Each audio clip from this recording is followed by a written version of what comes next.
لیکن تم میں سے ایک شخص ایسا ہے جو تعویل قرآن یعنی قرآن کی امپلیمنٹیشن پر لڑائی لڑے گا. تو جناب ابوبکر نے پوچھا یا رسول اللہ وہ میں ہوں؟ آپ نے کہا نہیں. جناب عمر نے پوچھا یا رسول اللہ وہ میں ہوں؟ آپ نے کہا نہیں. پھر کہا وہ کون ہے؟ کہا وہ جو میرا جوتا سی رہا ہے. جناب ابوبکر اور عمر سے روایت ہے کہ ہم دوڑ کر گئے جناب علی مرتضیٰ کے پاس اور مبارک دی، یا علی آپ وہ ہیں جو تنزیل قرآن پر لڑائی لڑیں گے، تعویل قرآن پر لڑائی لڑیں گے. جناب علی نے ہماری طرف دیکھا اور ایسے مسکرا دیے جیسے یہ بات انہیں پہلے سے پتا تھی. اب یہ تینوں جنگیں جو جناب علی امیر نے لڑیں، صفین کی ہو، جمل کی ہو یا نہروان کی ہو، تینوں پر رسول کی مہر ہے کہ ان تینوں جنگوں میں حق علی کے ساتھ تھے. اور یہ وہ جنگیں تھیں جنہوں نے مسلمانوں کی اسٹرینتھ کو کمزور کیا اور ملوکیت کو طاقتور کیا. اگر ان تین جنگوں سے واسطہ نہ پڑتا جناب علی مرتضیٰ کا تو خلافت چہارم سے کبھی بھی ملوکیت کی طرف یہ کشتی اسلام نہ پلٹ پاتی. لیکن وہ ٹریپ ان لوگوں نے جو سیاست کے ماہرین تھے، وہ لوگ جو اقتدار کے بھوکے تھے، انہوں نے ایسے ٹریپ ڈالے کہ پھر وہ شیرازہ جو ملت کا بکھرتا چلا گیا یہاں تک کہ امام حسن علیہ السلام کو صلح کی طرف آنا پڑا. اور وہ صلح کی بھی ایسی عجیب و غریب صورتحال تھی کہ سادہ کاغذ امام حسن علیہ السلام کے پاس بھیجا گیا کہ جتنی چاہیں آپ اس پہ شرائط لکھ لیجئے. امام حسن علیہ السلام نے جو شرائط لکھی وہ ساری کی ساری وہ تھی جو حکومت الہیہ کے لیے پری ریکوزٹس ہونے چاہیے. اللہ کا نام، پیغمبر کی سنت، کتاب کی تعلیم، یہ ساری باتیں آپ نے لکھی. اور اس میں سے ایک شرط آپ نے یہ بھی لکھی کہ اقتدار جو ہے وہ واپس امام حسن علیہ السلام کی طرف موڑ دیا جائے گا ایک سرٹن پیریڈ کے بعد، یعنی اگر کسی کا بھی انتقال اس میں سے ہو جاتا ہے. تو جیسی وہ شرائط لکھی آپ نے بھیج دیں اور اس کے بعد اس میں سے ایک شرط پر بھی عمل نہیں ہوا. اقتدار پہ پوری طرح ملوکیت مسلط ہو گئی. وہ 6 مہینے کا پیریڈ امام حسن علیہ السلام نے جس طرح گزارا، اس کے بعد پھر 10 سال یعنی 10 سال امام حسن علیہ السلام کی زندگی کے اور 10 سال امام حسین علیہ السلام کی زندگی کے، یہ تقریباً 19.5 سال کا پیریڈ ہے. یہ 19.5 سال کے پیریڈ کے اندر ملوکیت نے ہر وہ حربہ استعمال کیا جس سے اسلام کے شاعر جو ہیں وہ تباہ ہو جائیں. سورہ حج کی 41ویں آیت میں الذین ان مکناہم فی الارض وقاموا الصلاۃ وآتوا الزکاۃ وامر بالمعروف ونہی عن المنکر وللہ عاقبۃ الامور. حکومت اسلامیہ کے 4 پیرامیٹر بیان کیے گئے، ایک قیام صلاۃ، دوسرا ایتاء زکوٰۃ، تیسرا امر بالمعروف اور چوتھا نہی عن المنکر.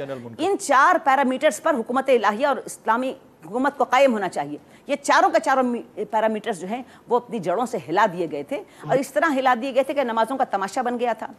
ملوکیت کے گورنر جو تھے وہ لیٹ کر نمازیں پڑھاتے تھے، شرابیں پی کر 2 رکعت کی بجائے 4 رکعت نماز پڑھاتے تھے اور پھر کہتے تھے، لوگ جب اعتراض کرتے تھے تو کہتے تھے کہ اور پڑھا دیں. حج کا تماشا بنایا گیا.